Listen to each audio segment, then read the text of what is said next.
Hey everyone, got some pretty exciting news today. There is a really good Isn't Christmas over? looking brand new action combat loot grind MMORPG currently in development from a fairly well-respected studio, and it's scheduled to release later this year. I was not expecting to kick off 2023 with that news, but here we are. Yep. What a pleasant surprise. The company making this game... They've got an NDA beta coming out, but we're not sure, at least I don't know quite yet, about when the first non-NDA beta for this game is going to release. Is called Airship Syndicate. Their prior work includes Battle Chasers, a modern take on classic old-school RPGs, Darksiders Genesis, a top-down action game set in the Darksiders universe. I feel like one thing this game really does is it reminds me a lot of Blizzard games with like the art and the stylized like kind of nature of the characters. It reminds me of like a Blizzard character in like Heroes of the Storm. Ruined King, an immersive turn-based RPG in the League of Legends universe. Each one of these games are fairly well liked. Steam reviews show Battle Chasers rated as very positive, Darksiders Genesis very positive, and Ruined King is also very positive. Every one of their games appears to have been getting better than the prior one. I think just their lineage of IP offerings make that evident. I also want to add that the quality and scope of these games... It's a very good point that he's bringing up here, that if these developers were given a Riot title to work on, they're obviously not fucking morons. While might seem small for a company that's about to make an MMO, they have been increasing, improving, and getting better from one title to the next. Anyway, the past works of the studio aside, let's talk about their upcoming project, the one that I am excited for. So last July, Airship Syndicate announced that they had partnered with Warframe developer Digital Extremes and would be making a AAA character-based online third-person action MMO. In that video, they touched on the fact very, very fucking ambitious. That they've been building up to making this for some time, saying, we never would have tried this type of game right away. Smart. That's why we started with something like Battle Chasers, then we dabbled in multiplayer with Darksiders Genesis, and now we're going all the way with this new game. They went on to say, this is our biggest game yet. We're building a much larger world than we ever have before. We've been fans of many genres over the years, and we've sort of worn those influences on our sleeve. Let me go ahead and read this real quick. We've been fans of many genres over the years, and we've sort of worn those influences on our sleeves. One genre we never really thought we could touch is MMOs. I don't think we could have tackled this type of online game without a partner like Digital Extremes. Now, they then did mention that they'll be taking... I think that probably makes sense, right? I mean, like, MMOs take infinitely more money to make than almost any other game, besides apparently Genshin Impact. A lot of inspiration from the likes of Warframe, and we have since learned that this will include the live service model, the monetization structure, and the post-launch support of adding new content and playable characters continuously as time goes on. I would consider this good news. Your opinion may vary depending on your thoughts on Warframe. By and large, I like the game. I've enjoyed and had fun every time I've gone back to it, and if they are following the Warframe model and have the support of Digital Extremes in developing and supporting this game, I think that there's a good chance that that leads to a recipe for success, especially considering the prior work of the studio, how good those games have been, and how well received they still are to this day. So I also want to say that there have been a number of studios that have tried to make an MMO, and they had a lot of games that were really good before this, but they couldn't make an MMO because of how complex and how much they have going on. What is the game? Well, let's talk about it. It's called Wayfinder. It was officially unveiled this past December at the Game Awards with the release of a 1.5-minute long trailer. This was fairly action-packed, showing some open-world exploration with multiple players running around. There was plenty of combat. We saw these different characters fighting a variety of enemies. There was some dungeon gameplay with these groups engaged in boss fights. And then we saw some shots of the social hub, this large town area with a ton of players. Visually, the game's got quite a distinct look. There are some clear inspirations like Wildstar, Darksiders, and dare I say Kingdoms of Amalur Reckoning. I'm getting that vibe here, personally, myself. Now, while the trailer was light on actual details, we do know quite a lot about the game thanks to their website, Reddit AMAs, and some Discord chat. Everything about this game so far looks good to me. I know obviously some people like a more realistic game. For me, I think I'm down to play either one. It doesn't really matter. But this looks good. It looks appealing. Said prior, Wayfinder is being described as a character-based third-person action MMO. We'll be taking on and playing these unique characters, kind of think Warframe in this aspect. Everyone's going to have their own distinct place. Why the fuck is she not using the sword? What's she trying to prove? What is this? What is this shit? Styles and abilities, and then we're bringing them out on adventures, completing quests, exploring dungeons and open world, fighting bosses, and a variety of other things, all for the sake of gathering crafting materials to make weapons, housing, augments, and more. In terms of the game's structure, they have said it's pretty much going to be exactly like Destiny in that it will consist of open world areas, dungeons within those, and then social spaces. So first there is the open world. These will be shared spaces. I'm glad that they actually have it on the list to have social spaces. Social spaces are so important in MMOs and other types of games that are like MMOs, like Diablo Immortal. I think it was very beneficial for that game. I hope that Path of Exile 2 has these as well. To see other players running around, and they'll be doing a variety of open world stuff. Beyond fighting monsters and completing quests, these will include public events, world bosses, and then there will be landmarks, vistas, and other secrets to discover, which include the entrances to what are called Lost Zones. These are the game's version of instance dungeons. They're said to provide endless challenges, as they will be procedurally generated spaces with a variety of modifiers and affixes to keep things fresh. Using what is called the Gloom Dagger, we'll be able to customize our expeditions into Lost Zones with various mutators. These will dictate the enemies we encounter, various affixes and boosts that they have, as well as the crafting materials that we get as a reward. Outside of that, there are the... That's fine. That seems good. I mean, whenever I hear that, it sounds cool, but you really have to see how this system plays out in the game itself to know if it's going to be a good one or not. Towns or social hubs. Here you'll be chatting with NPCs to pick up quest and daily jobs. This is where you also get ready to set out for expeditions. You can craft weapons and gear, and there's going to be a system of customizable player housing, and this isn't just like hanging out and looking at the furniture and decorations you have. They've actually said this will also act as a second paper doll of sorts where you can upgrade and augment your character's power. So that is the general so it's just like another, it's basically almost like talent points, kind of. Something similar to that? Sure. Game structure.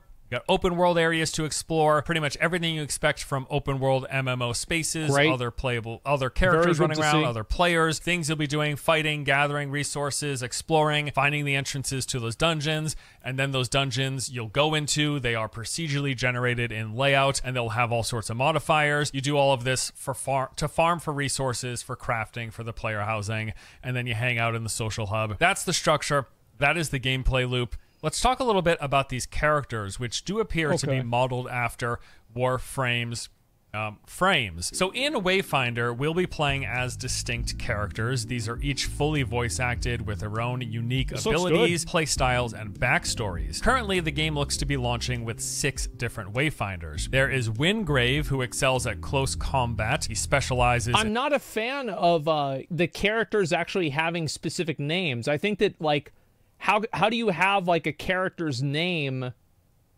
Yeah, what is... Am I misunderstanding this? Because, like, what you do in an MMO is, like, you make your own character. It's not like you can have a bunch of other characters that are the same character running around. And supporting allies, summoning shields of light, and healing his team. Silo mixes melee and range combat. He's got a host of tactical tools. He can distract foes with illusions, slow them with oil, and then set them ablaze. Nis is basically the rogue, a mobile shadow dancer, dashing between enemies, concealing herself with cloak of shadows, and then striking enemies down with spectral blades. Senja is a in-your-face... I don't know why they... I'd also... The thing is, I've never had this problem before, where the Berserker class and, like, the big, the big beefy two-handed sword class is a girl. In every other fucking game, it's a guy. And it's like, now, I have to deal with the same problem that everybody else does in fucking Lost Ark. Because, like, it doesn't matter to me. I play Berserker. It's fucking great. But look at this. Brawler on the front lines, blasting enemies with all sorts of lightning-infused skills. And then there's Kairos, a ranged glass cannon, can scatter foes with blast of raw energy, forms arcane shields, and crushes enemies with massive shockwaves. Yeah, I'm gonna have to say, I find it very off-putting that the characters actually have their own unique names, and they're not like warrior, mage, rogue, priest. Yeah, I find that extremely off-putting and weird. I know it's like, yeah, we're going to try to do something different. Sometimes there's a reason not to do that. Is a 6th Wayfinder as well, although as of now that has yet to be revealed. So each of these characters will have 4 base unique skills as well as a signature weapon. However, they have said that there are 4 different weapon classes in the game, and that each character can equip any weapon they choose, and each weapon will also have unique abilities. So as an example, you might find one dual blade that causes the auto attacks of your character to slow enemies down, while later you could find another dual blade which gives you access to a brand new dashing movement skill. Essentially, the weapons, beyond having their own attack patterns, will also be access to new abilities and things to alter up your playstyle. They say that is very cool. What is to stop people from every single person has the dash with the slow on hit daggers and that's all they use? Because like in New World, that's kind of what it was. And if you would go into it, you would see, like this is how it is in New World now, is that if you look and you're trying to find a group for an expedition, or like, an expedition, which is a dungeon in there, everybody's pretty much using great sword and either great axe or great sword and hatchet. That's about it. Obviously, some people do things that are different. Of course they do. But the majority plays those 2 things. Who cares? I actually think that that's a good point. Who cares? But it matters how fast the metas are being changed. Because you're right, who cares is a great argument. But if the meta stays the same for 6 months, and everybody only uses one weapon for 6 months, or that's the best weapon for 6 months, that's bad. These abilities allow for further customizing how you play and build your Wayfinder, and they will continue to expand on not only the weapon classes available, but also weapons within each class in future updates. Although the base characters are very distinct, there is also going to be customization. You can visually customize your Wayfinder to make one Wingrave look different from another one, but then also how you play that character will be adjusted by what weapons you use, the various mods that you apply, as well as a system of talents and skill trees. On top of that, they've said that you can switch between characters at will. So yes, this system does seem very akin to what Warframe does with their frames. I guess another example would be what Firefall did with their frames as well. These are essentially their own confined classes, and you can swap between them. They say at will. I don't know if that means like in the middle of combat or if you're going into town to swap your Wayfinder, but you'll be... I would assume it's probably in town, but who knows? Swapping these on a regular basis. You're not just like, I'm not just making a Wingrave and only playing as Wingrave until I make another character. That's what I'll do. I can swap between all of the Wayfinders that exist, although there will be some sort of unlocking similar to Warframe as well, where there will be like a rotation of free Wayfinders and then ones you have to unlock, which I've got those details in just a moment. Some more information here from an FAQ on their website. In terms of playing solo, they say that Wayfinder is a social game at heart, but it also features main story quests, side objectives, and other stories that can be experienced solo. However, that is, I think, by the way, like this answer here is the best answer that an MMO can give. Well, it's a solo game at heart. There are a lot of things you can do solo. However, the hardest content requires friends. I do think that having solo content, I know this sounds weird and counterintuitive, but I think having solo content that is very challenging for an MMO is extremely good. Whether it's fucking, Necromancer in Final Fantasy XIV, what was Lost Ark have that's like solo difficult content? I guess actually it doesn't really have that much. I guess WoW obviously has Mage Tower. That's the best example. Like, these are really important things for MMOs to have, and so I hope that this isn't just like a blanket, no hard content is solo, but overall, I think this is probably the best answer you could give. However, a lot of the game's more challenging content will require you to play with other people, to play in groups. In terms of what business model they will be doing and what they will be selling, they are basically modeling and going off of what Warframe does. They say, with the help of Digital Extremes, we will fully embrace Warframe's free and fair monetization. Everything we will be selling in-game will be earnable via play. Now, not everybody loves this system in particular. No, I don't think so. I think it depends on what's earnable. So, like, for example, if you can buy something that saves you 2 hours of farming, like the same as you can buy like Una's task instant completion credits in Lost Ark, then I think that's bad. However, if you're able to just buy different cosmetic things and they don't affect gameplay, I don't think that's as bad. In my opinion, pay for convenience and pay to win are about the same thing. Because paying for convenience allows you to focus on other things, which allows you to be infinitely more efficient than a free-to-play player could be, allowing you to progress faster, thus winning faster. Like, I think it's about the same thing. I know Warframe gets slammed very often for how grindy it is without paying. You've got like basically long craft times for various things in the game, weapons and stuff like that. I personally, in my sort of more casual approach to the game, like revisiting Warframe every year or every other year, every time I've gone back, I've never felt like I hit a wall that was so offensive that it really bothered me. I usually jump back in, play for a few days, a couple of weeks, enjoy my time, and then leave. But I do appreciate that it is likely that if this is going to be a game you're going to be playing consistently, expect there to be some grind in there because it is a free-to-play game and they will be going off of the Warframe model. So that's this is just how every game is going to be now, I would assume. I think that maybe an exception to this would be Ashes of Creation, but I don't think we're going to see a lot more subscription-based MMOs. I don't think we're going to be seeing a lot more MMO-based games that either are free or just have a box price, because I think a subscription just kills games.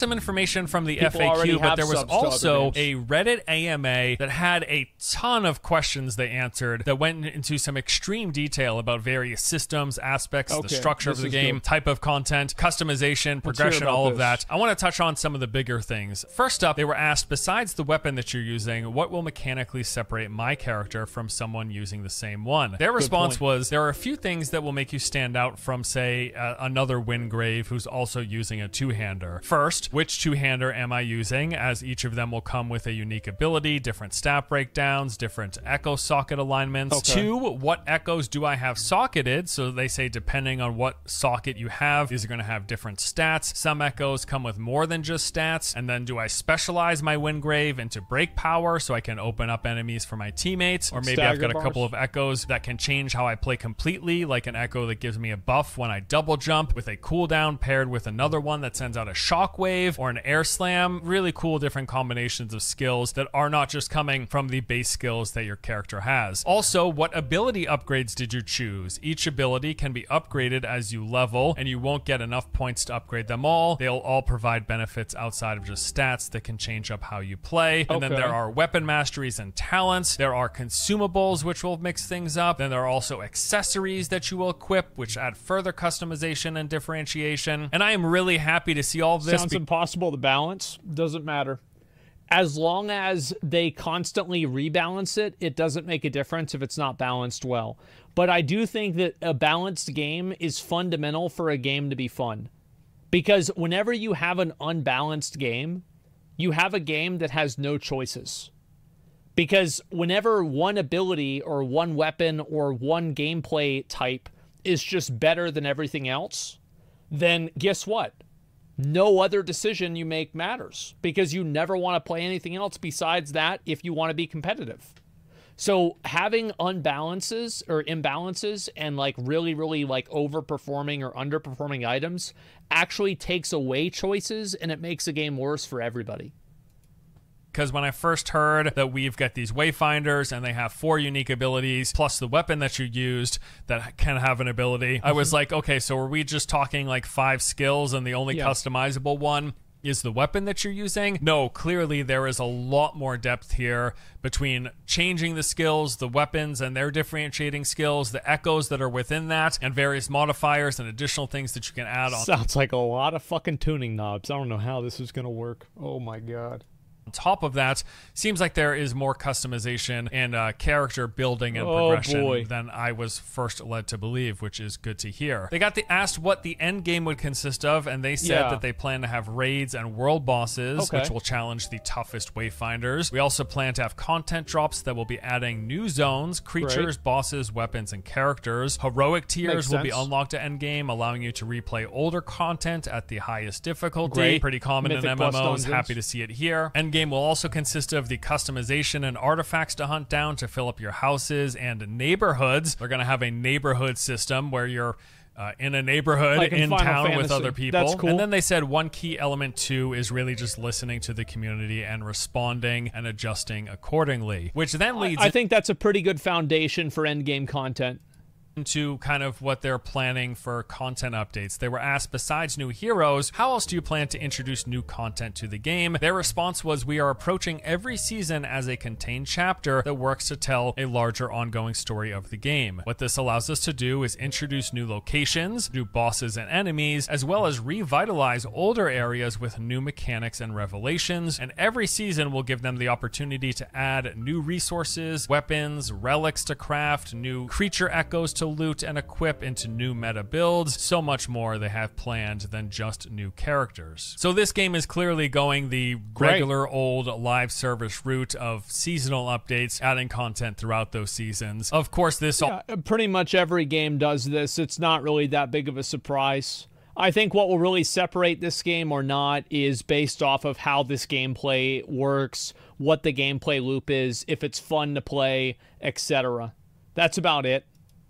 All hinges on whether or not the game is popular and maintains a player base. The more popular it is, the more likely it is to get continual seasons with larger updates. That is something we will just have to wait to see how it plays out. They were asked to give a rough estimate of how much of the game is open world versus instance. The response was, it's hard to estimate, but both are very important to the game. Open world areas have a lot of group activities like events and world bosses. Players can spend a lot of time there exploring, looking for secrets, or seeing what new things have cropped up every day and week. And then the dungeons, while not as big as the open world, will be very replayable, especially with the mutators. In many ways, it'll be up to each player's preference of what they're spending most of their time doing. They were asked how we will be unlocking characters and if it would be similar to Warframe. They responded, there are a lot of games that have this, where it's like an end-game replayable dungeon system that has a few affixes that are applied to the NPCs that change the weekly content. Like, yeah, I've seen this. I mean, this is in New World. It's in WoW. I don't know what Final Fantasy does with their stuff. It was in Tower of Fantasy. It was in let me think of a couple others. I think those are the ones that at least come out. Yeah, like maybe Path of Exile. PoE is kind of like that in a way. Yeah.